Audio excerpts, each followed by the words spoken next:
giving you the real surrounding the Dallas Cowboys. News, updates, rumors, transactions, takes, and more. So strap up, Cowboys Nation, and start your day off with your host, Skywalker Steele. 3, 2, 1. Here we go!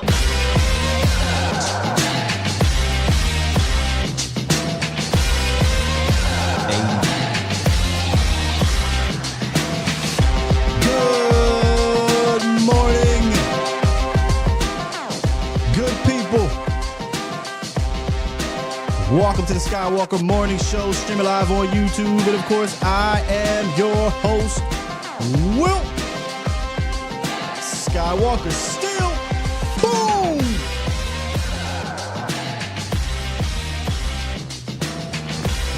I am living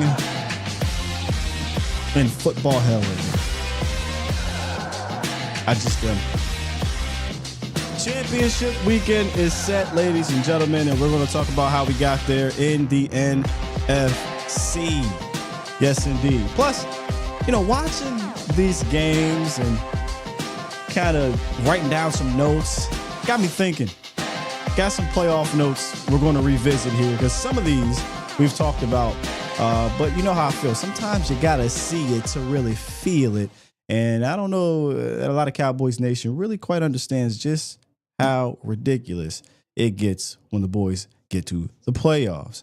Also, we have some more coaching updates, actually a lot more coaching updates. There's a new favorite. What?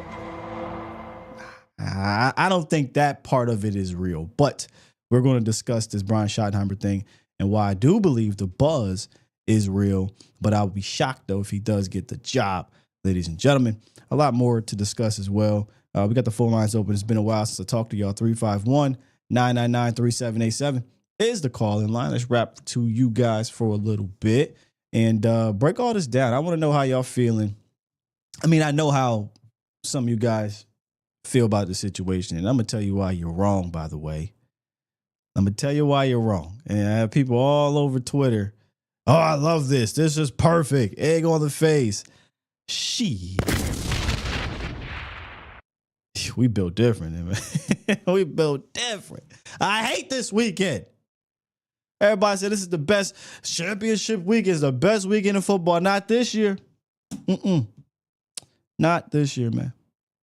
Anyway, what's good with y'all, Bomb Squad? Bomb Squad! Almost let my emotions get to me. Before we even started the damn show. Let's get to the roundup real quick and update you on some things. It's time! It's time! It's time! It's time! It's time! It is time for... It's time for the morning roundup. Round 'em up, boys. Let me talk to you. Okay, let's start off with the obviously it involves Cowboys, but it involves coaches moving on from the Cowboys. Bones Fossil, special teams coach. I want to use the word beloved because he was until like the last 8 weeks of the season. He's leaving to head over to Tennessee for a special teams position. Now, remember, y'all, once McCarthy left and the 14th, came around, those coaches were able to go. And I know a lot of people are just like, yeah, get him out of here. We hate Bones. Let's slow down. So let's slow down. I get it. He had his moments where he was drawing, is what we used to say back. He tripping. Calling fake punts and Brian Anger throwing CJ Goodwin. Yes, he had his moments. But let's not forget, he also helped turn around one of the worst special team units when he got here. And we got a couple All-Pros. In fact, 3 All-Pro. In fact, all 4 of your key special team guys have been to at least the Pro Bowl. If I'm not mistaken, I could be wrong, but I want to say the long snapper before this long snapper went to the Pro Bowl. Your kicker was an All-Pro. Your punter was an All-Pro. Your returner is an All-Pro.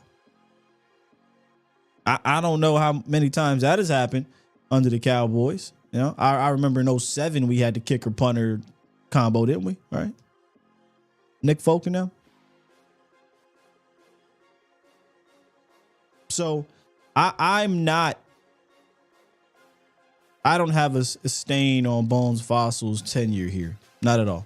I thought Bones did some great things here, and you're losing one of, if not the best special teams coach in the league. That's just the facts of the matter. When you have an aggressive special team coach like Bones Fossil, he's going to have some gaffes, and he had some gaffes this last season. So it is what it is, but wish him the best of luck over there in Tennessee. Some other coaching news in regards to staff members for the Cowboys. It doesn't seem like Al Harris is going to be returning. There's been some mixed feelings in the organization around Al Harris. But again, this could depend, though, on whoever the head coach is. But these assistants aren't waiting around, right? These assistants are like, look, if I can get a job somewhere else, I'm out of here. They do like Jeff Skanina, from what I'm told, and a few others. But again, you just don't know who's going to be on this staff until they get the head coaching position hired.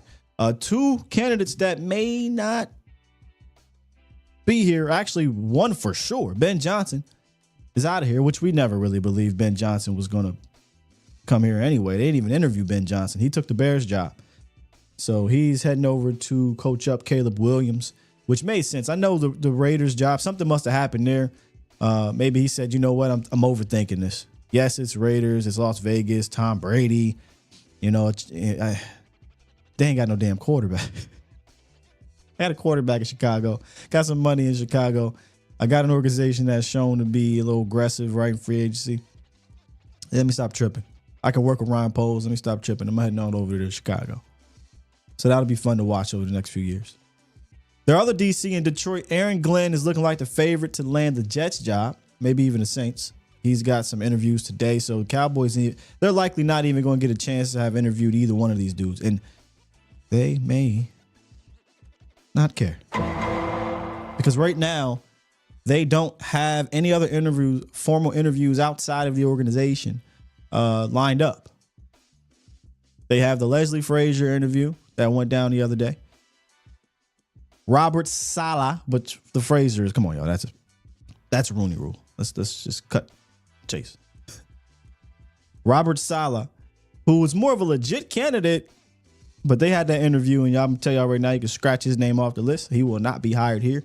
In fact, he's heading down to Jacksonville for a second interview, and I would not be shocked if he landed that job, but he won't land the Cowboys job, and it's not because of the Rooney Rule situation. There's some other stipulations there I find hilarious. And then obviously Kellen Moore, who is most likely going to get this head coaching job and who is the real favorite in my opinion. But reports. And reports came out the other day. And we heard whispers some days ago, but then those whispers grew louder that Brian Schottenheimer is beloved in that star and is a dark horse candidate to the point where Vegas has him as the odds-on favorite with Kellen Moore. Let me talk to you.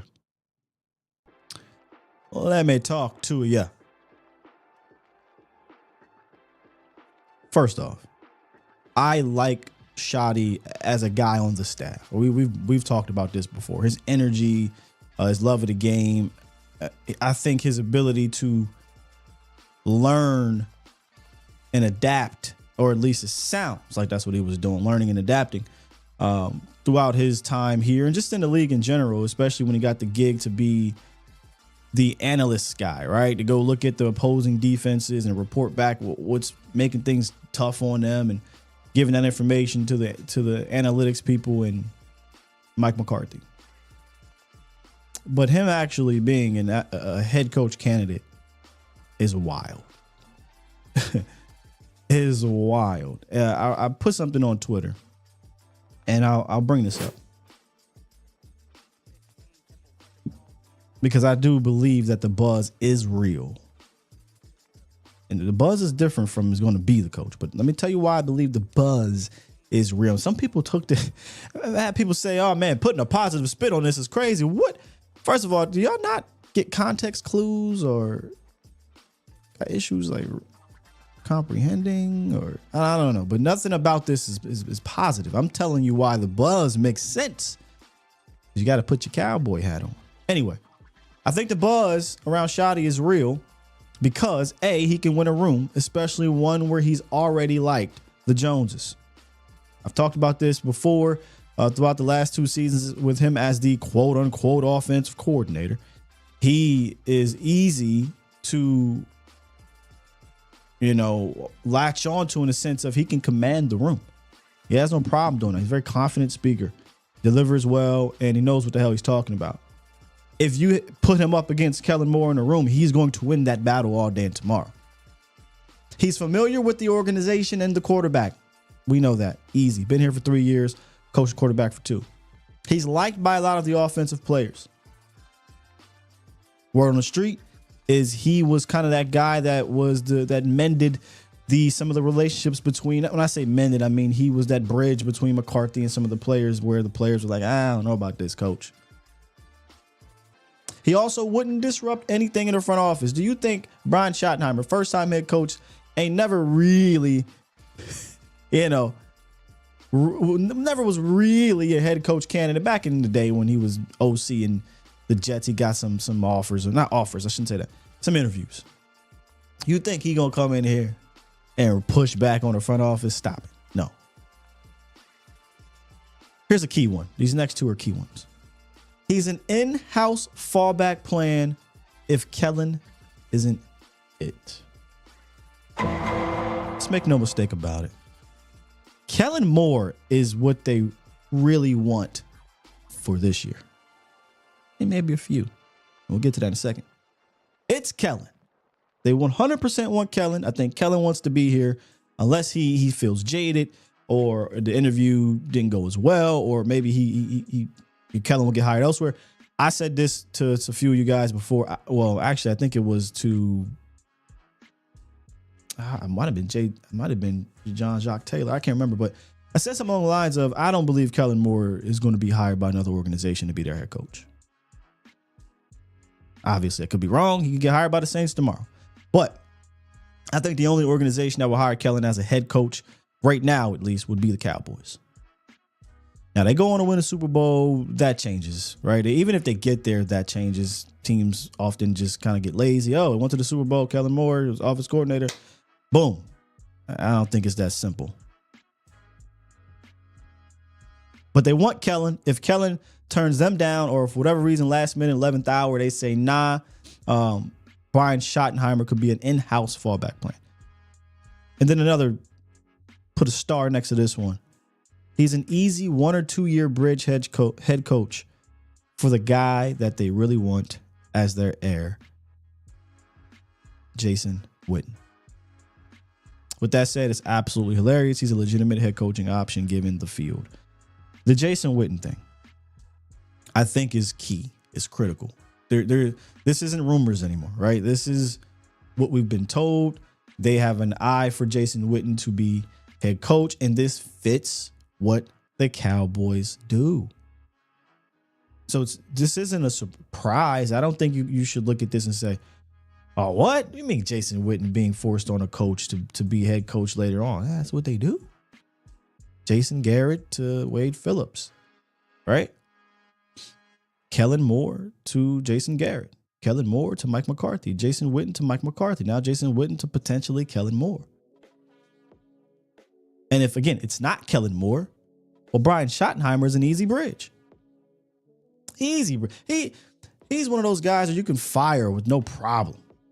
You're not hiring Sean Payton or Bill Belichick and firing him to be 1 or 2 years to be a bridge to no damn Jason Witten.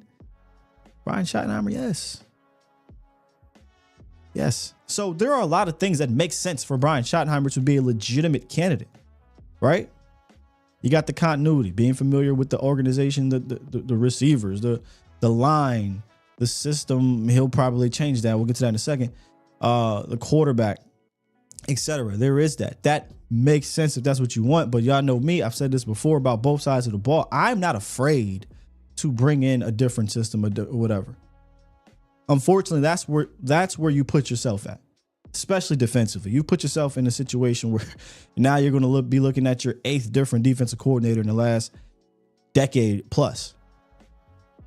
Offensively, I'm not afraid to switch. I don't understand why we have this sense of, oh man, well, Dak's going to have to learn. And we're not talking about a second, third year player here. We're talking about a veteran. I've seen veterans have to learn different systems, and in year one, we're good to go. So I'm not afraid of that. But if they are and they want to keep continuity, he makes the most sense. But let me tell you why this would not be the same offense. In fact, you will see a lot more of some of those sprinkles we saw. And we're going to go back a little bit here for those who are new to the show. Schottenheimer, his name shouldn't surprise you on this show. Back when the Cowboys were 3-7, we're heading into the bye week, and we were talking about making changes. And everybody said, well, Scott, what would you do then? I said, well, this may not be popular, and it may sound crazy. But if I'm going to move on from Mike McCarthy, I would make Brian Schottenheimer the interim head coach, and I would let the quarterbacks coach call some plays, or if Brian wanted to call them, that's fine. I'd do that and make it an audition for him probably elsewhere, but just in general too, especially if he's calling the plays. And it's not because I think he's going to be some fantastic head coach or even play caller, right? He's done that for a while. We know what he kind of is there. But because the energy he would bring.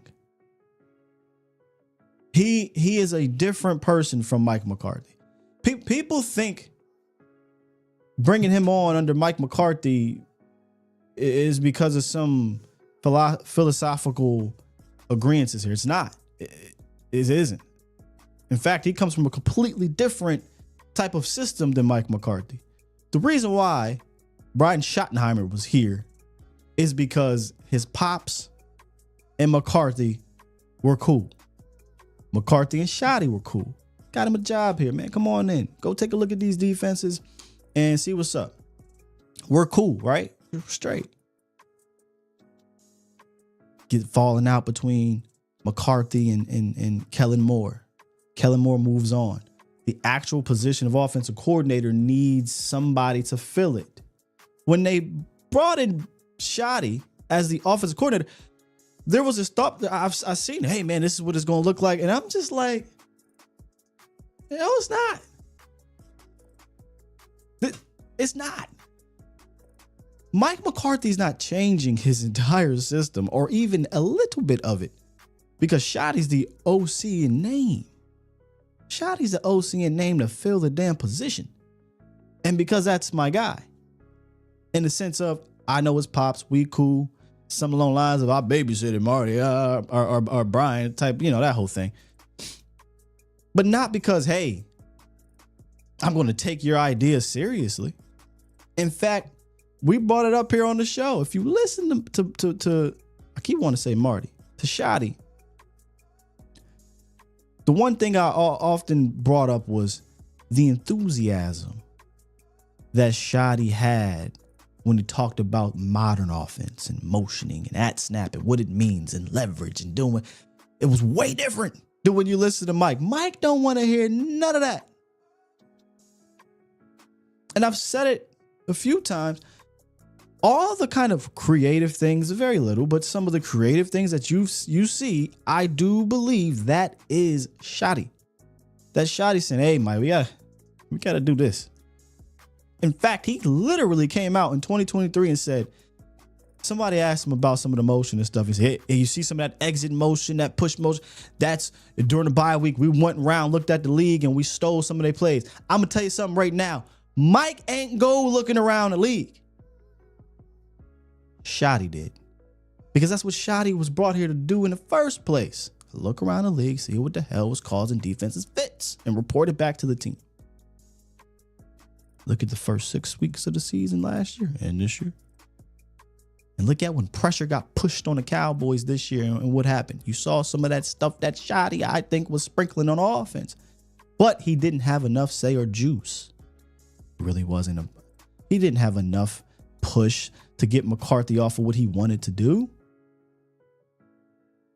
That's why you saw little sprinkles of this, little sprinkles of that. And we are scratching our heads like, why aren't we saying it more? Now, I'm not saying Shotty is one of these whiz kids. I'm just saying there's this misconception that when Shotty got brought on, he was going to be running his offense or something, or a part of it. Or misconception that, a lot of people were upset that, man, what the hell is Shotty doing? This is terrible. His offense, this ain't him, bro. Now, he can be terrible. He can be awful, but this is Mike's ship.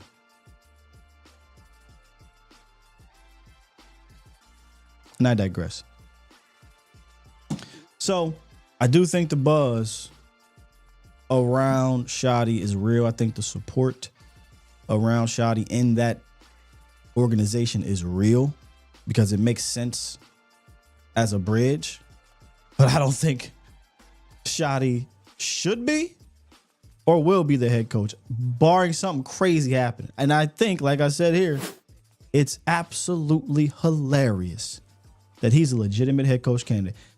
Look, it's hilarious he's a candidate in general, but especially given the field. But we're talking about a Cowboy.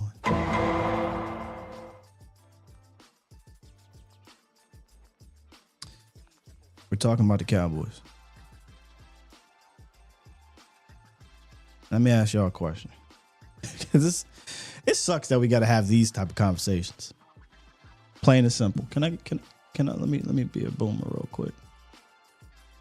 You know what? I'm just gonna do it again. If this is the only choices, Schottenheimer or Kellen Moore. If these are the only choices, which is wild. This is crazy. This is the Dallas Cowboys.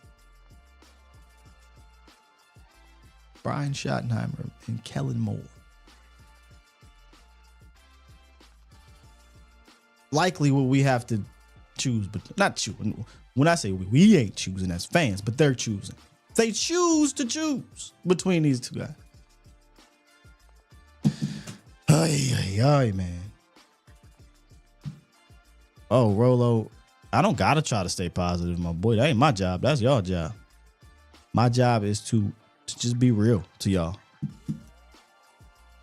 Now, sometimes that's frustrating. It's not positive. My job is to come right on here, be real with y'all, have fun with y'all, report Cowboys news, give my opinions.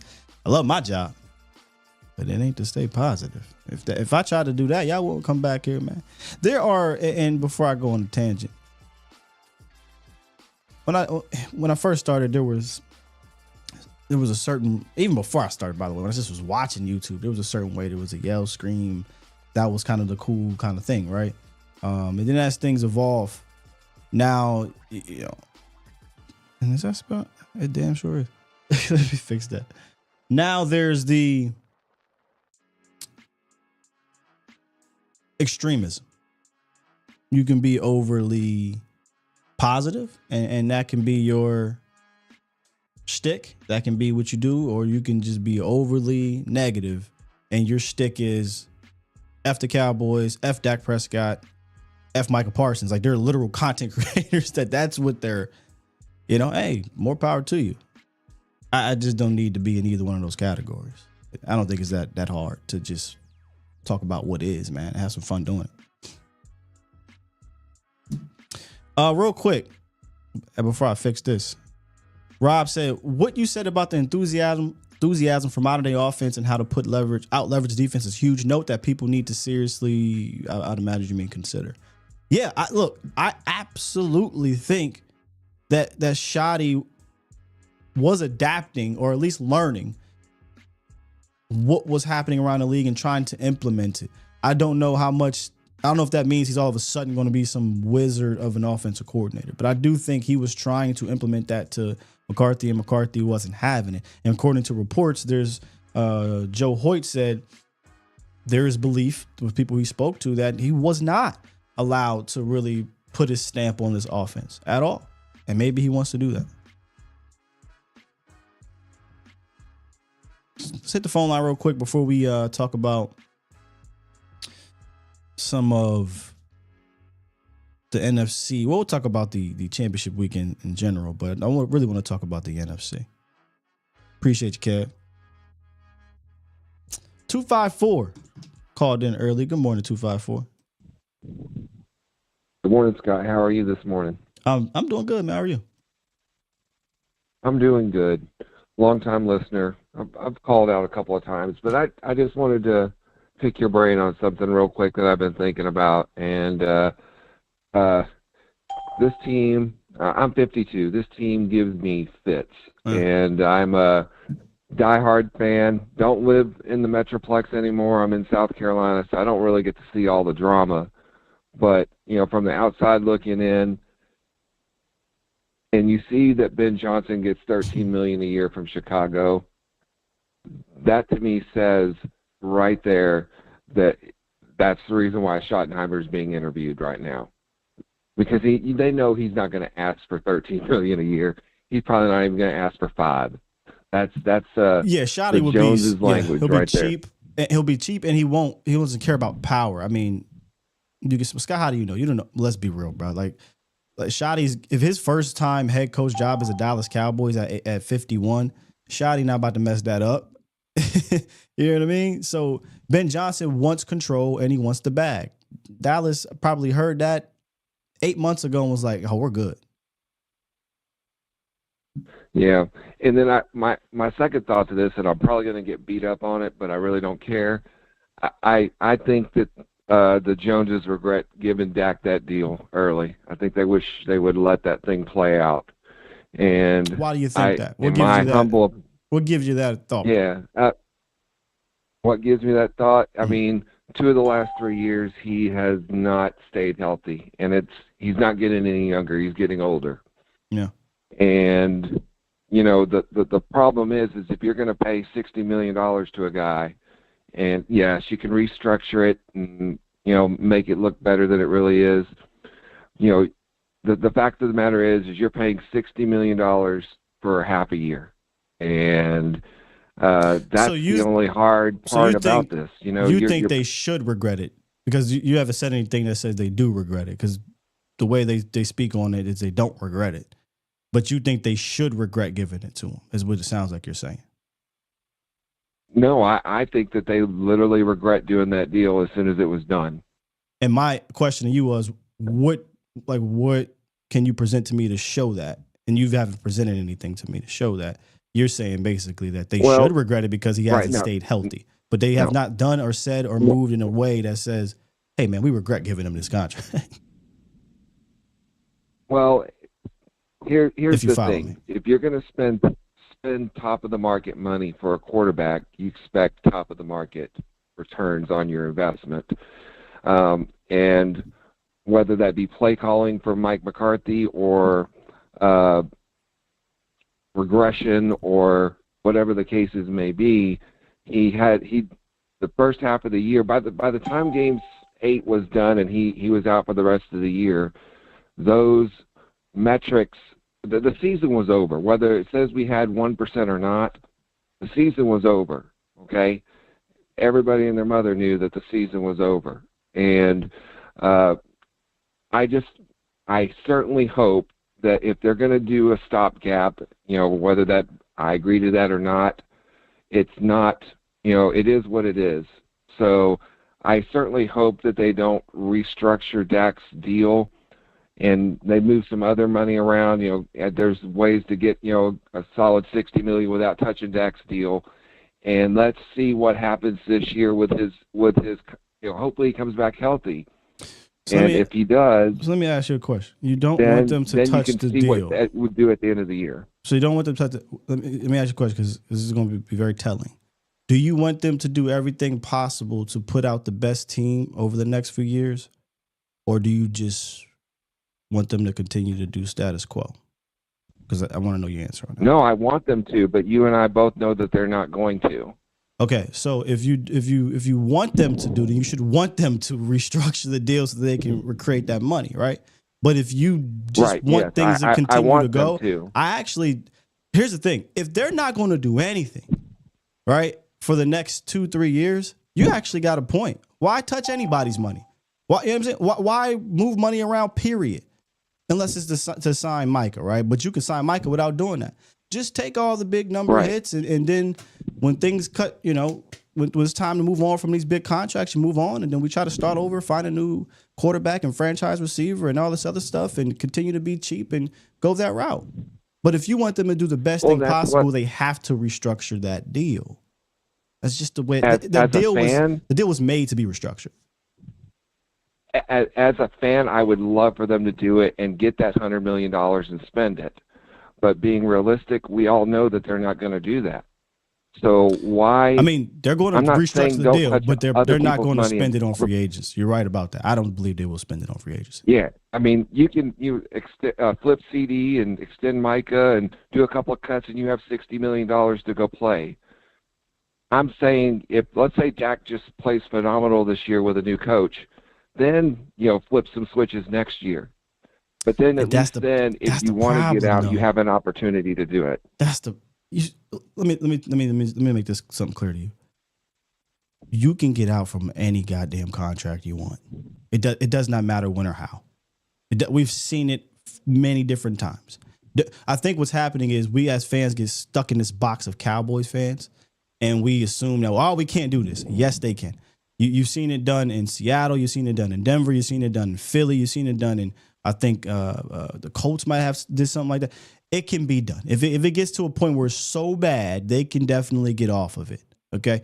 And either way, whether it's now in the next year or two, or whether it's 4 years down the line, you're going to have to deal with that fallout anyway.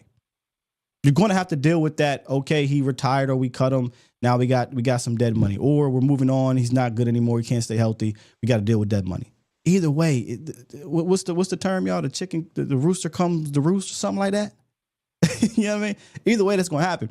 So my point is, why not try to take advantage of all of that now when you got 3 cornerstone players, franchise players, all-pro players, still playing at a high level? Now, one of them is getting older and getting injured, but you should still try to do what's best for the team in general to compete now, right? Compete now, because Micah and CD, we're going to get to that point too where people are going to be complaining about them and trying to move on from them. Right now, they're not. But eventually it's going to get there. Yeah. I mean, that's just the way it goes in Dallas. Yeah. The bottom line is we have a team that doesn't spend on free agency, so what are they going to spend that money on? No, look, you're absolutely right. I think in that stance, I don't think they're going to spend. I'm waiting for them to prove me wrong. Absolutely waiting for them to prove me wrong. But that's the way to go. So if they don't do it, I say don't move the money for anybody then. Don't even pay anybody then. If that's you know what I mean? Like, why even pay? Just keep being cheap. Just keep being cheap. Just let CD walk, let Dak walk, let Michael walk, and just draft a quarterback, draft a receiver, draft a pass rusher, because you don't want to pay them and use the money when moving them around to get guys. Just continue to do that and be a laughing stock of the league. But they won't. You know They're why? Already a laughing stock of the league. Continue to be the guy. But you know why they won't do it? Because it's those players that are saving their ass right now. It's those players that are making this team at least competitive when, every other year seems like. Because they don't use the bread to go get the hump player. They don't use the bread to get quality guys in free agency. They say, hey, we got a Micah, we got a CeeDee Lamb, we got a Dak Prescott. I shouldn't have to go spend money in free agency. And then we're in this revolving cycle over and over and over again. We're the only team that believes that. Right. The only team. Every single other team with a quarterback that has a quarterback getting paid have all come out and said, yeah, you know what? We probably should go get some help for this quarterback. Not, we're going to do more. He has to do more with less. It's the most idiotic thing I've ever heard in my life. They had an opportunity to get this money last year, and they didn't. It just says what they're going to do.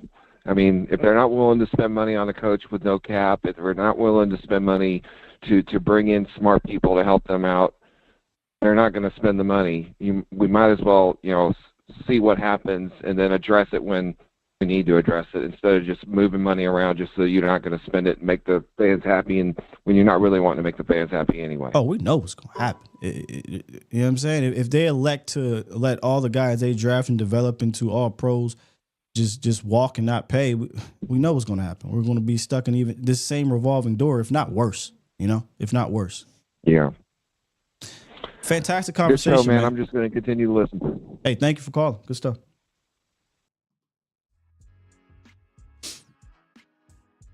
Yeah, I don't know that they have shown anything to say they regret it, but I think it's fair to say that they should if you're in that, that side of the field, right?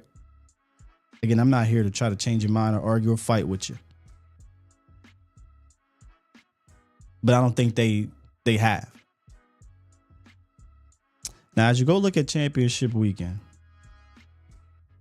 there is this process that's going around out here. On Twitter, I had tweeted out it'd be a nightmare. Now, I was speaking from a personal standpoint. Skywalker still growing up in Pennsylvania. I hate the Eagles. I hate the Commanders too, but I mean, let's be real. I really hate the Eagles a lot. And same thing for somebody that might have grew up in D.C. Probably hate the Commanders more than the Eagles. And I'm being real nice right now. I really hate them. All the success that they've had over the last 20 years, having to go through that, deal with that, it sucks. Sting me. One thing that they go to the championship in. They've done it 8 times.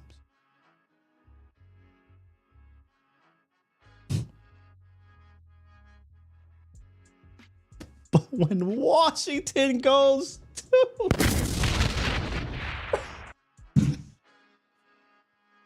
I hate it here, man.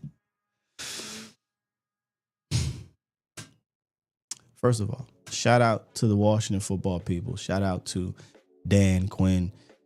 Shout out to Jaden Daniels, special player, man. Let's make one thing clear here. I don't know why this is such a hard thing to do. I got into it. I didn't even get into it. I just let my man talk. I give Jaden Daniels some love because I'm saying some people wanting to poo-poo what he's doing. The kid is a beast. If people think it's some crazy thing to say, oh, I'd rather have Jaden Daniels and Dak Prescott. Well, of course you would.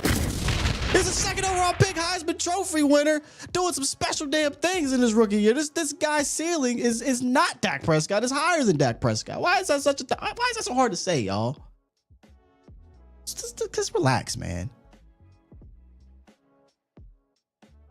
Everybody's always trying to get an emotion out of somebody or aha. What is so crazy to think that Jaden Daniels has the ceiling to be like that? He's proving it right now. Well, Sky, relax. He's a rookie. I know that. I get that. They could have a sophomore slump next year. But if they do right by that young man gonna be a beast for a long time, and we gotta deal with it. I said he's gonna be a thorn in our side, and they're like, Cowboys, shut him down. I don't know what you're talking about. All right, man. Let me tell you why that shit don't matter. We routinely whoop on the Eagles. Routinely. And they routinely be in championship and Super Bowl contention. Wouldn't you say they've been a thorn in our side? I'm so over. And you know what? I don't even bring it up personally anymore. I let everybody else do, the frontline stuff about, hey, we beat the... Bro, it's cool in the moment. I love to talk my shit in the moment. But when the Eagles hitting their 3rd NFC championship game in the last 3 years or 5 years, whatever it's been, potentially their 4th Super Bowl in the last 20-some years, I'm sorry, I can't match that with, well, we're 9-4 against you. I don't give a damn. I don't care that we made Jaden Daniels look like poo-poo in the 2 games that he played against us. He's in the NFC Championship game. And it's not because he's been carried. This young man has been extremely impressive. Y'all got to stop hating. There's generational haters. Now, social media has created generational haters. Same thing is happening with our own players. But with our fan base, I usually say, okay, you're frustrated. You're mad. You're upset 30 years. All right.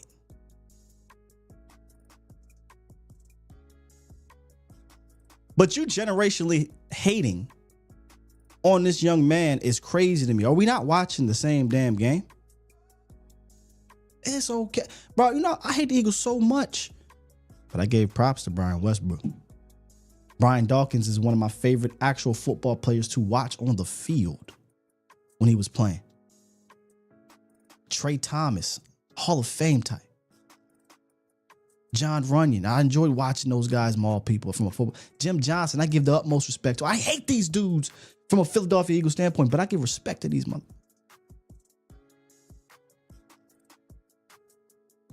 You can hate the team. You ain't gotta be a hater, man. Y'all motherfuckers is generational haters. And look, I respect you more if you come to me, hey, Sky, hey, I'm a hater. I bet, cool. Then I know the type of conversation I have with you. If you a hater. I digress, my bad. I ain't mean to go on that tangent. I just sitting here like, why you shouldn't even have to be fighting over what this young man has done in the postseason. Anyway, man. Shouts out to Dan Quinn as well. Had that defense ready to go. And, you know, this is what got me to thinking. I can't believe this shit, man. Dan Quinn goes in there the first. The obvious thing here, right? They changed ownership. They changed management, changed their head coach, eventually got the young rookie quarterback. That's the obvious situation. I would love if they found the Diddy tapes on Jerry and Steven. You got to add Steven. Don't just say Jerry. I'm sorry. Let me say, I shouldn't say love because you don't want bad things to happen, right? To people. But if they did, I'm just saying they should get what's coming to them. You know what I mean? I don't want it to have happened. I don't want the Diddy tapes for Jerry. But if Diddy tapes exist, somebody got to find them. Somebody got to find the Diddy tapes because I just watched a poverty-ass franchise. I mean, quite literally poverty. It's literal shit leaking from the JFK, whatever it is, or FedEx. Just literally leaking. Go from poverty to NFC Championship game in a year.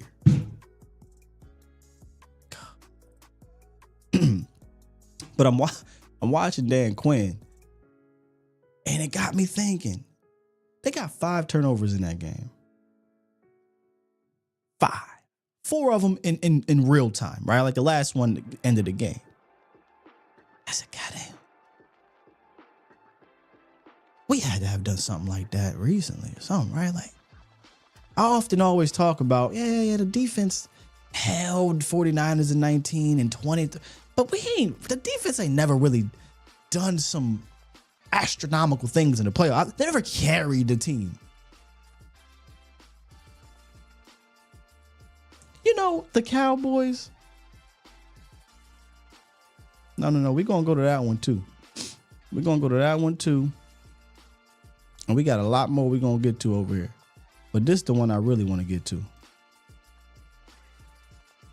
The playoff defense. The Cowboys have forced 3 turnovers in the last 7 playoff games. 3. The Washington football people produced 5 in 4 quarters.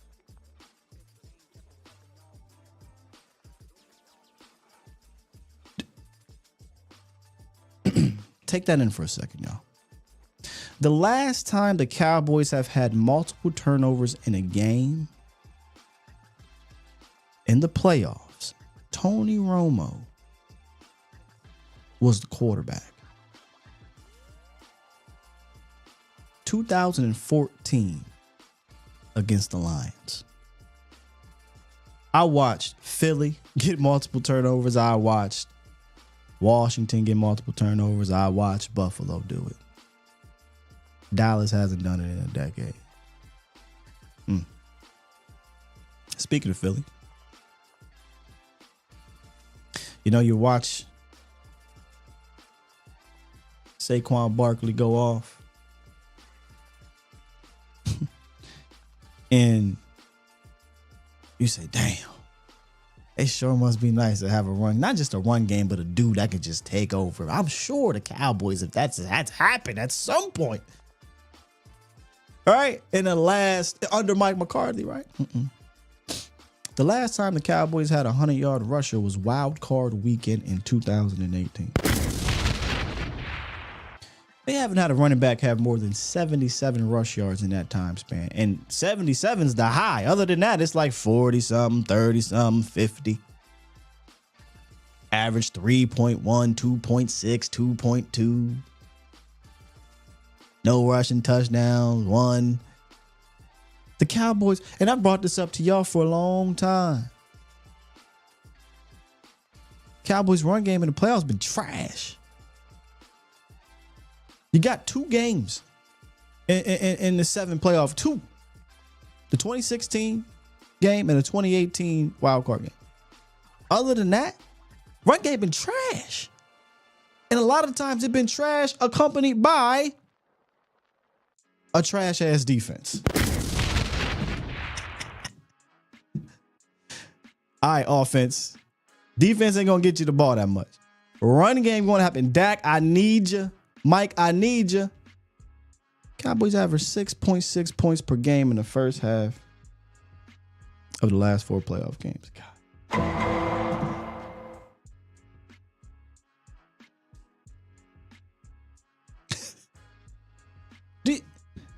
Bro, I watched I watched the Lions and the Commanders score 70 damn points in the first half.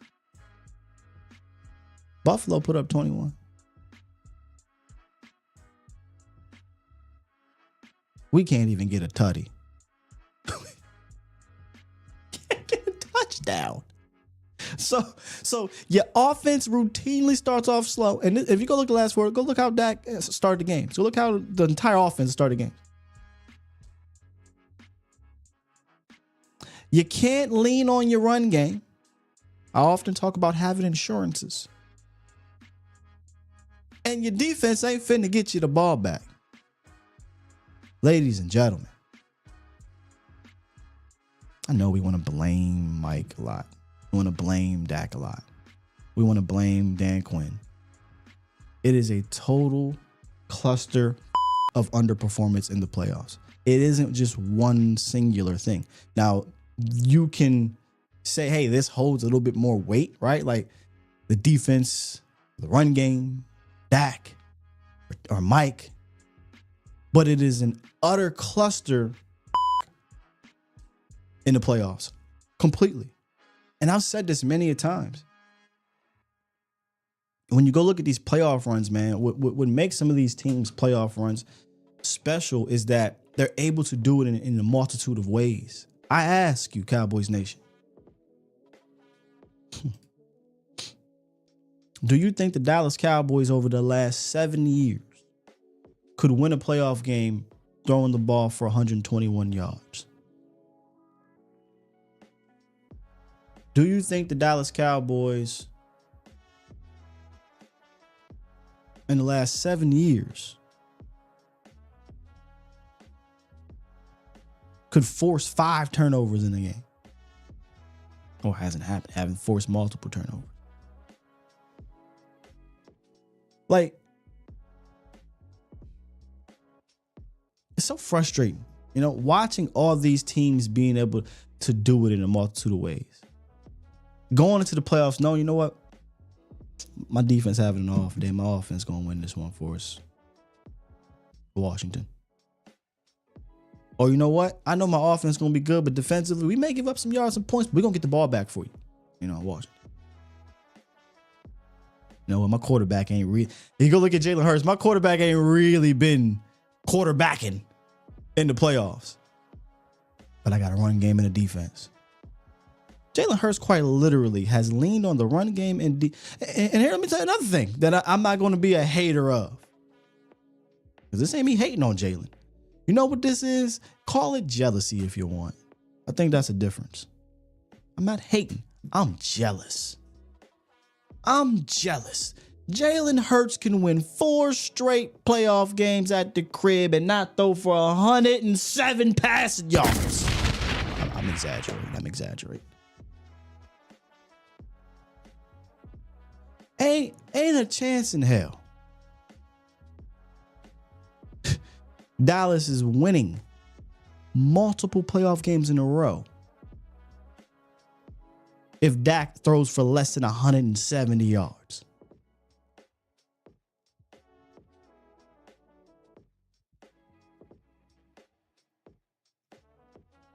It's frustrating, man. It's frustrating.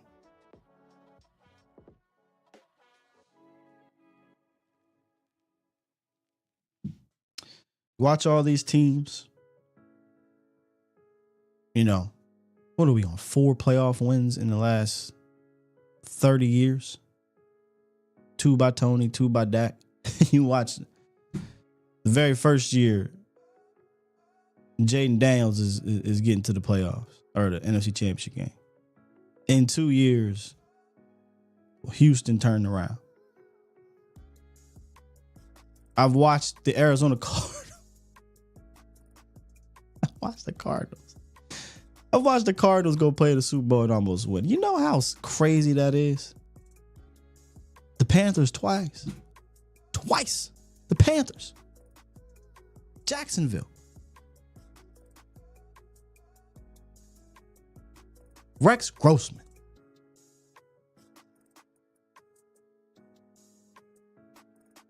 Jake Delhomme. The corpse of Peyton Manning.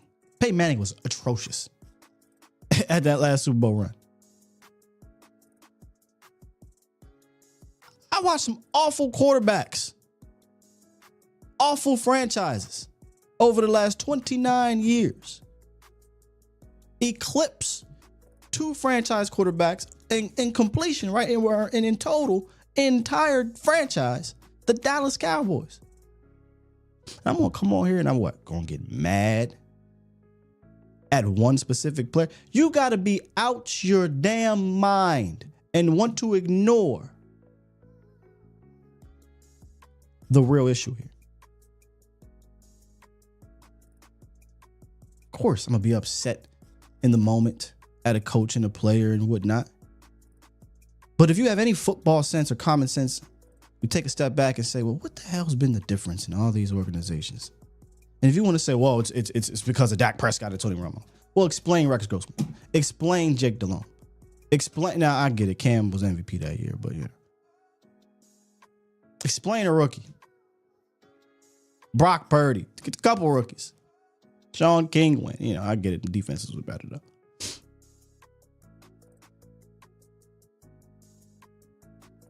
The Jacksonville Jaguars. I forget. Was it Bortles? Blake Bortles? Ryan Tannehill get to the. Are y'all really that simple minded to think that these bum ass quarterbacks for the most part, except for Jay Nate, Brock Purdy, they just better than Tony and Dak. That's the main reason. Now, yep, y'all are simple minded. I'm done. Let's talk to y'all for a little bit, man. I ain't gonna do all these phone calls now. I'm gonna get some of the heavy hitters. B Bird, I know B Bird. We was talking on Twitter, and this is the perfect time because it's the perfect topic too. Because we talking about the Joneses and how things is going and how Washington got rid of the ownership. And I'm hoping we can find the Diddy tapes if they exist. I don't want them to, but if they exist, I would like for somebody to find the Diddy tapes on Jerry so we can go ahead and get our revolt going on, man. Well, one thing, man, is I said I kind of realized it, and I sent a tweet out probably in September about what Washington was doing, and I kind of researched that new owner, new GM, new coach, new quarterback, which ushered in a new culture. So Yes. the things that they were doing at that time, I said, okay, what they did, it cleared the way, got all that toxicity out of the front office, and just kind of got out of the way. Now it's just about football. So that's what they did, and you can see the results there. And it's just about football. And so it's. But I'll say this: I called a law show the other day and said, with Washington and Philly, I say back in the days, maybe a while ago, I would hate on them. I said, but what you try to find now is when people are doing things the way that you would want to do them or want the Cowboys to do them, then you can't really be mad at them. They're just doing what they're supposed to do, what any normal organization is supposed to do. So the hate ain't going to be there for me. It's just I just look at the process and say that that's the process that we're supposed to be doing. And it's proven out that, hey, if you do it the right way, you stand a better chance of winning. So I don't hate on Philly or Washington anymore. Yeah, I hate them. I don't hate on them. Yeah.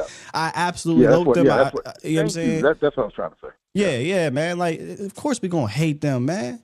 But how can you hate on what they're doing? You know what I'm saying? Like, they're doing, like you said, the right way. And I've always given praise to Jeff Lurie and the general manager over there. They 100% do it. And when I hear, and this is what's funny, I love the NFC. Let me say this. I don't want to say I love. I actually hate this.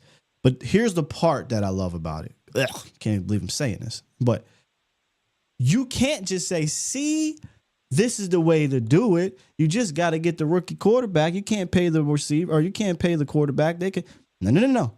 Because on the other side, they paid their quarterback, they paid their receivers, they paid their tackles, they paid their running back, they paid everybody. And they are about to be likely on the doorsteps of going to the Super Bowl again. And they've done it multiple times. That's right. So there's multiple ways of skinning the cat. But the way Jerry and them trying to do it ain't working. Jerry's trying to go over to China. Never mind. Go ahead, bro. Go ahead. I don't want to get canceled. Temu. And so I listened to the caller earlier, and he was talking about some Dak things. But I think what you have to do with Dak, if you want to troubleshoot the situation to see if that he's the issue, what you do is you fix the offense and you fix the defense around him, and then you can see if he's the issue, right? But until that's done, it's always going to be this, chicken or the egg type situation. You know what I'm saying? So, but they've never done that. And one of the things that they have done, my bad, B, bro. It's not chicken and egg to me. It's so simple. The problem is Jerry and them have given us so much data to show it's the damn chicken. It's the parents' fault. You know what I'm saying? We want the children to overcome our parents, right? And that's the pressure that comes with being a Cowboy. And I say that to you all the time. Look, after we get done bitching and moaning about Jerry and them, all right, now this is what comes with the territory. Coach McCarthy, Dak Prescott, Tony Romo, Jason, you got to overcome this shit.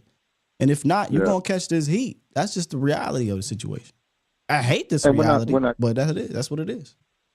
When I give that's for people that's on the borderline. I'm on the Dak side. So, but people that's on the borderline, like I don't know if he is. That's what would need to happen. This. I don't want this to turn into Dak Prescott versus or Tony versus bro. It's the players and coaches versus the ownership, in my opinion, and that's how it's always going to be until things change. But go ahead, finish off. I'm sorry. One of the things when I have a friend of mine who he hates Dak Prescott, and one of the things that I texted him because we was in a text group, I said, when you blame Dak Prescott, it's almost blaming like if a kid's dad's been in prison for 20 years and mom's on drugs, but you want to blame little Jimmy why he not making straight A's. Nah, that's crazy. Real. That's real. That's crazy. Like you're gonna blame him for not making straight A's when he ain't got no. That's because it's easy to do. It's easy to do. They're literally playing. They're on the field. We can direct our anger. That's so easy to do. And I say that. Look, I'm done. I'm not fighting those battles anymore. You think he sucks? Whatever. That's fine. I'm not. Whatever. Right. My thing is, I bet. Let's move on. But let me tell you. Let me just get one request. If we're going to move forward, which eventually is going to happen, right? Then we need to change how we do things. Because if we don't, are you that blinded by your hatred that you think that the next quarterback and it's just going to change everything? We've had 2 Pro Bowl quarterbacks in a row. Yeah, if we don't change the processes of what we do, that's going to change everything. if the culture doesn't change, that's going to change everything. And the culture is not the players. I'm trying to tell you. I know the whole thing is Jay Daniels changed the culture. No, they quite literally changed the leadership up top. That's right. And they got out of the way. Got out the way. Magic Johnson and them said, "Hey, don't talk to us. Don't give us no credit, man. We stepping out the way. I'm giving you credit, Magic, because you did what you were supposed to do. You got the right people in the organization, and you stepped the hell back. Let the football people do the football things. I don't care about my ego." And they asked Jerry Jones, "Hey, man, you ever going to step back?" And no. I'm the general manager. I bought this team as an obligation, as a job. You're shitty at your job, sir. Yeah. And you're making it difficult for anybody to overcome it, whether it's a Pro Bowl player, All-Pro player, it don't matter. So, Scott, think about this, man. So you got 16 teams in the NFC. It's a 1 in 8 chance that you have to be in the NFC Championship game. So once every 8 years, if everybody's rotating and keeping everything even, that's what you have. So to not get there, that means that you must be doing something wrong. See, either you could be on the good side of that and you be Kansas City and go there more than everybody else, or you could be doing something wrong and go there less than everybody else. So it should be a rotation every 8 years that you should get to the NFC Championship, just by numbers. But you would have to be you can go get a guy from Burger King right now to come in and 30 years ago and hire him, and he'd have the same results as what Jerry's had in the last 30 years as far as getting to the NFC Championship game. That's crazy if you think about it. Oh, yeah. And I had a. So this is one of the things I was going to ask you about. For one thing, let's talk about the defense. I'm going to say one thing, and then I'm going to ask you a question. Sure. Turnovers cannot be counted on as a strategy. I never thought they could be. They come in bunches. You just cannot predict them. But it sure as hell is great that when you can get them. Because look at the Washington game. They wasn't really stopping them, but those turnovers help. In fact, and again, I'm not saying it should be a strategy. I'm not saying that. But go look at this. Go look at the playoff games in the divisional round. Every team that generated turnovers won the game. Every team that didn't, lost the game. So, I mean, it's definitely a huge part of it. And when you play 7 total playoff games and your defense, who was supposed to be heralded for getting turnovers at a point in time, only generates 3, that puts that much more pressure on the other side of the ball. Oh, by the way, and it's not like, okay, they may not be turning the ball over, but we got this shutdown ass defense. They only going to score 6 points, 7 points like the Ravens. Yeah. No, that's not the case either. So, yeah, it's not the end all be all, but damn sure is nice when teams are getting them. So this is what I was going to ask you. So, because in my mind is, I would love to see a defense coordinator as our next head coach. And the reason being is because defense coordinators understand the run game's importance, but also we've never had, like with Tony and with Dak, we've never had a number 1, number 2 defense. I'm talking about just a solid defense, not turnover defense, but a solid defense. And we've had the number 1 offense, and we know how that goes. So I was wondering what you thought about a defense coordinator becoming our next head coach instead of an offensive coordinator. Man, okay, I guess. I mean, I don't care who it is. Who's the staff? Who's the staff? Because it could be a defensive coordinator and you got Matt Eberflus. You know what I'm saying? Because you didn't put the right staff around him. Just give me a staff that is going to be complementary to each other. Or give me well, if it's a defensive head coach, then make sure that head coach and that offensive coordinator are complementing each other. If it's an offensive head coach, make sure that offensive head coach and that defensive coordinator are complementing each other. Now, long term, you want to have the offensive wizard, because if you have a defensive coach and you got an offensive guy and he's doing good, you have to keep replacing that offensive guy. And in an organization that doesn't have the same type of system, that doesn't have that philosophy that, hey, this is what we're going to run, so we're just going to bring in coordinators that do that. That's what we do for decades. That can become an issue. A la we've seen it on defensive side of the ball, right? Where we've changed all these defensive coordinators over the last decade because we just do shit. We don't really have a plan. It's just like, okay, he's gone, he sucks, next guy come in. So, I'm not really emotionally tied to either or.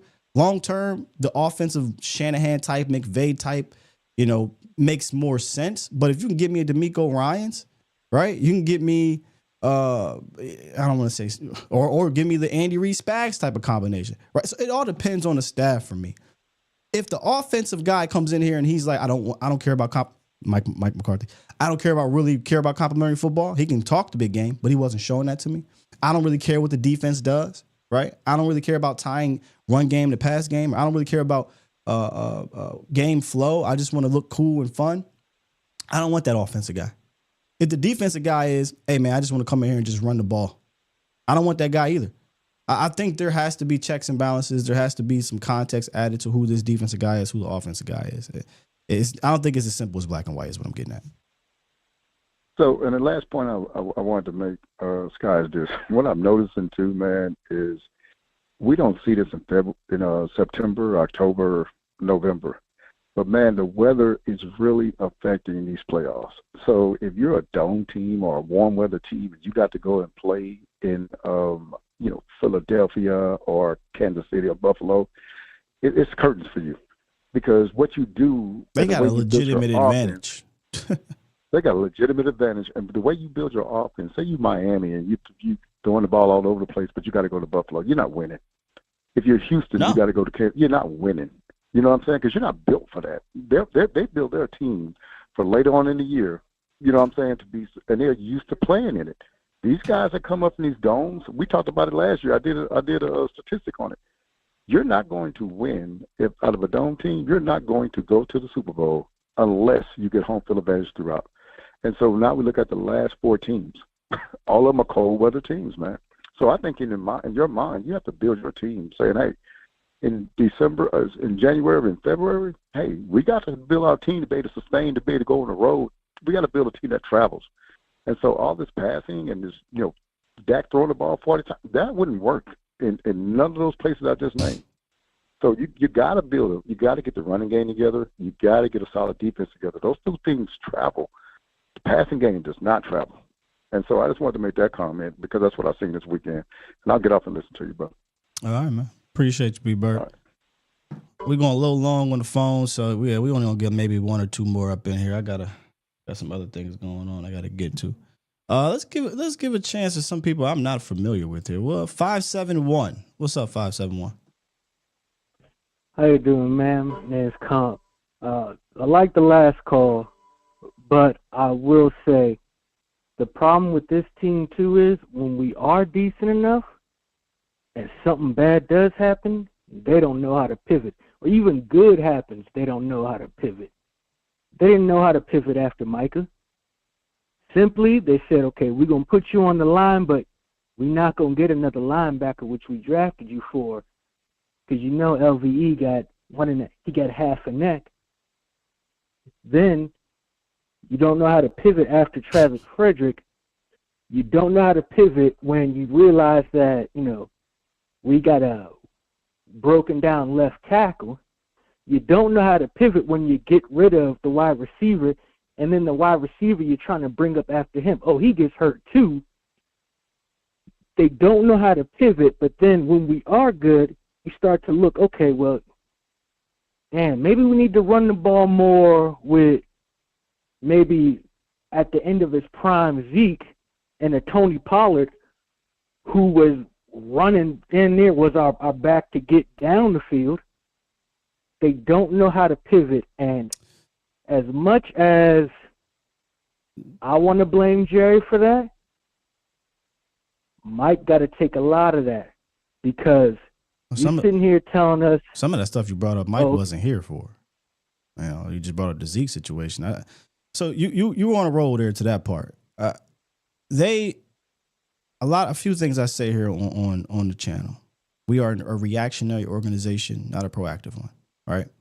And a lot of people like to lean on the 12-5 thing, but I often bring context into, but did they really improve themselves in the offseason? Did they attempt to get better? I can give a damn about remaining the same. And the record showed that they were remaining the same. Did you make an attempt to get better? You're saying you're using the term pivot, right? Where, okay, bet. We found out Micah is a great pass rusher. Well, how do we add on to that? How do we get better from that? Instead, they say, well, damn it, we got a Micah. We don't need to add on to it. What are you talking about, Sky? We're good here. Oh, bet we got Ezekiel Elliott who just got paid. Well, how do we make sure that Ezekiel Elliott remains to play at that level physically? Instead of maybe complimenting him with Tony Pollard for the next 2-3 years, we're going to make Tony Pollard sit in the back seat for 2-3 years. And then, now it's time to go when Ezekiel Elliott breaks down, right? Like, they don't know how to add on to these things because they want to either be cheap or be proven that, hey, our way, this cheap way or this reactionary way works, and they're so stubborn in it. So you're absolutely right. Whatever term you want to use, pivot, improve, they don't want to do that. They want to lean on, hey, look, this worked last year, so we can just run this same thing back. Same thing happened in 2016. I brought this up years ago. Instead of saying, damn, Amen. Look how impressive we were with a rookie quarterback and a rookie running back. Let's add on to this team. They literally ran back the same goddamn offense with was it T. Will and Dez and Bees. And look, we liked them in 2016 when everything was going well, but that don't mean you couldn't go out to look and try to get better. I don't know why they think this way, but that's how they do it, bro. And then my last thing for Witten, you can't bring him back, and here's the reason why. You remember that year he retired or left, went to Oakland, and then came back? What they do? They made him the starter over all their young tight ends. He retired. Everybody he went to the booth. Away. He didn't go to Oakland. He went to the booth. That's if you go to the Raiders, that's basically retirement. But No. You got it backwards. He retired and he did broadcasting for a year. Then he came back. Cowboys cut him. He went to the Raiders at the end. Oh, okay. You're right. But the fact that he came back and the thing that you do is you make him a starter over your young tight ends who've been working with that. Nepotism. That left a bad taste in a lot of people's mouths. Not the owners, so obviously they don't care, but them players. Some of them players are still there. 2, that retread because you didn't bring Zeke back technically to be a runner. At least Dak wanted him back for leadership and familiarity and probably just to be a third down, hey, block for me. Jerry, we all know, interjected in that. But you can't have these retreads that put a sour taste in your mouth. I don't care how much or how close they are to the organization. Because if that is the case, I know Romo making a whole bunch of money, and he don't want to come back. But to be honest, the way he be calling out all them plays, make him an offensive coordinator. So you can run that same bum Jason Garrett system. Tony ain't coming out of retirement. Tony know damn well not to go work. He ain't trying to put that kind of work in. I'm going to just leave it at that. Yeah, so, and that's it. And as far as defense goes, we had Dan Quinn. He taught these last couple games with Zim and the way that he was blitzing and mixing things up. I need a defensive coordinator who runs a similar system or can run the system that is not only best for Micah, but to be honest, I need a system that runs for that back half because we don't got nothing back there. And I need somebody who can mix that up a little bit better than worry about my front seven. Zim's your guy for the back half, but to me, I have to put Zim in a box over here because I'm kind of on Zim, man, because he's kind of retired. I don't know if I want a guy whose heart may not be all the way in it. So that they definitely have to reply. I think he did a good job, given all things considered, right, with the injuries and whatnot, and the fact that they didn't bring in his guys up front. And if you wanted to keep that continuity, Paul Gunther, I think, is your guy. Keep Jeff Skanina, things like that. But brother, I have no idea what direction we're going to go here. We got to wait to see who they hire, because if they hire the defensive guy, then we know that's the system they're going to be running. If they hire the offensive guy, outside the offensive line coach, the defensive coordinator is going to be the next most important hire that he makes. And I'm going to get off after this. Hey, as a Cowboys fan, and I think Cowboys fans, you don't got to follow, but I think it is a good idea to start thinking like this. Hey, maybe we take a couple couple 6-10 seasons and start getting ourselves up and really be in the focus of the mindset to say we're not there, and 2 or 3 players ain't going to get us there. Let's get us a couple seasons to where we can get some good picks. We start getting us another, get us a Micah possibly. We get us a Zeke possibly. We get us the line that we used to have possibly, and we just say, hey, it is what it is. It's not enough, man. We Detroit had to deal with 0-16. Got, they there now. 0-16 was like a decade and a half ago. Yeah. I hear what you're saying, but I'm going to say what I've been telling y'all for a long time. That ain't enough. I hate that we've been conditioned this way. We've been conditioned to be like, yeah, man, we got to get all these rookies and hope that some 21 and 22-year-olds is going to be enough to get us over the hump. And the league is telling you that ain't it. You have to complement these young bucks with some quality veteran guys and or quality coaching. But you have to go get some dudes out here in free agency or making some trades. Like you got to get some. You can't just be signing the Brent Urbans all day, right? And Alfred Morris's over the hill and the Zeke's over the hill. And you know what I'm saying? You can't be. You can't live in that realm and be like, because then we're gonna get mad at these young bucks when they don't do it. Look what's happening to Micah. I mean, it's crazy. NCD for that matter. 2 years into their career, people want to ship him off because he ain't a leader or he ain't. The motherfucker's 23 years old. How about we get some real dudes in here that can be leaders and can get us over the hump? We get us a Cooper. We get us a tackle so that they can't sit here and triple team. We all know this. We know what they should do. We know what they could do. We just hoping the most positive thing that has come from them was 2021 and the year that, Romo, Murray, 2014. We had the offensive line. Yeah, the offensive line was doing. We had defense. We had enough. We ain't never had no. It wasn't. We ain't never had no real defense going into. Like what I mean, real. I'm talking about one of them ones. We had some defense that got turnovers, and then, like I said, we get to the playoffs and they act like they allergic to it. Off the fight, it's hilarious. Like, man, you got 9 All-Pros in the defense, and my follow-up is, where the hell was that in the playoffs, though? Well, that's coaching, and that at that time, again, you had Jason Garrett, who everyone was like, get rid of. And so, and who is saying, you know what, we're gonna keep Jason Garrett, we're gonna get Matt McCarthy, and why are they putting those people in place?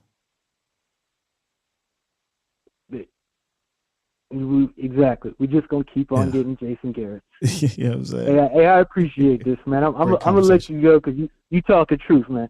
No, you too. Appreciate the call, man. Good stuff. Good stuff. This was more of a therapy session today.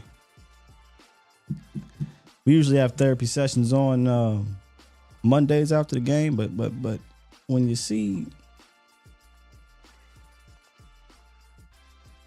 your division rivals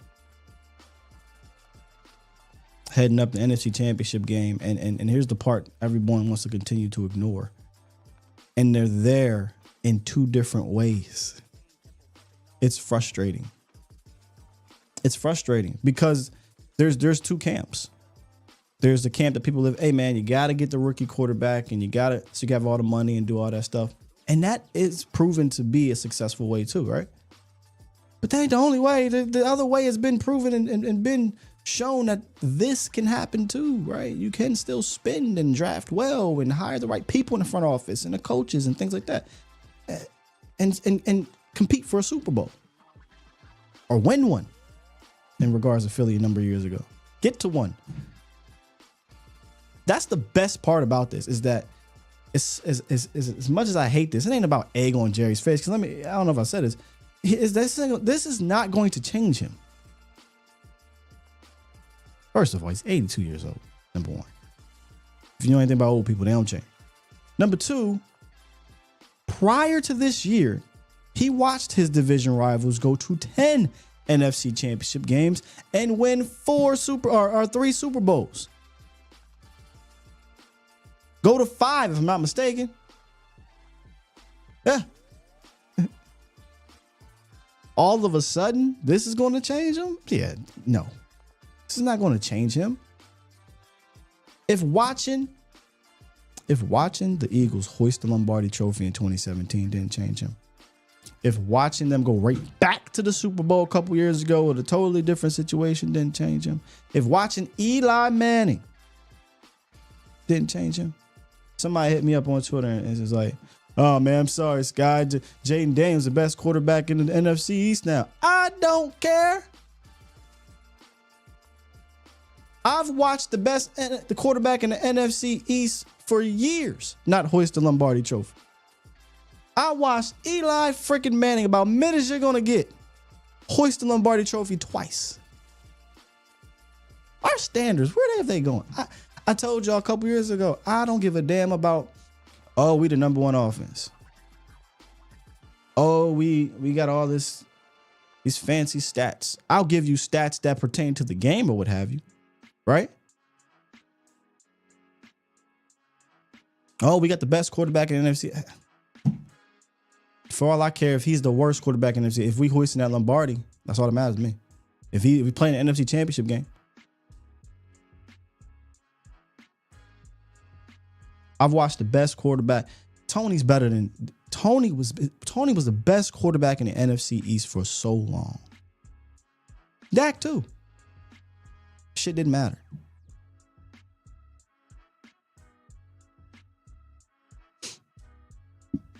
I digress, man. Got a lot more to talk about. Appreciate y'all coming through. Do me a favor if you enjoyed today's therapy session. Hit the like button. On the way out, share this thing. We're growing over here on Skywalker Still Unleashed. Probably will be back tomorrow. Coaching news should be coming out more. Right now, not much else. They'll be talking to Shoddy. But let's be real. We know who the coach is going to be. All right? We know who the coach is going to be. Appreciate the trolls in the building. Saw we had some Eagle fans in the building. I think y'all held it down. I think y'all gave them the coloring book and the crayon, sent them over to the corner, and the grown folk had a conversation. I'm always appreciative. And it was some solid trolls. Y'all wasn't doing too much. Y'all did the whole Dak thing and Cowgirls thing. Like that's cool. That's fine. Don't get disrespectful. You're more than welcome to come on back, man. This ain't your typical Cowboy show. This ain't your typical Cowboy show. But hey, man, you crossed the line. The chat will hold it down for sure. But just be respectful when you're trolling, and we good to go here, man. You can do the cowgirl thing, you can do the Dak Prescott thing. That's all cool here, man. Just don't cross the line. That's all I'm saying. I'm gonna go ahead and press this button. Oh, no supers, but we have qualified. So now the next step is to put the process in, and hopefully we'll have super chats up here shortly, and we can get you guys to, if you want to contribute in that manner, we can get back to that, because you guys definitely did a lot of that over on A to Z. So appreciate y'all. With that said, I know the drill. I'm press this button. Push the goddamn button. Push the goddamn button. Yeah, Swain, they definitely will.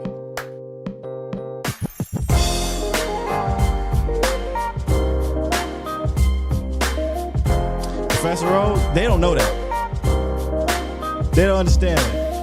Some of us hate the fans more than y'all do. We out here, man. Peace.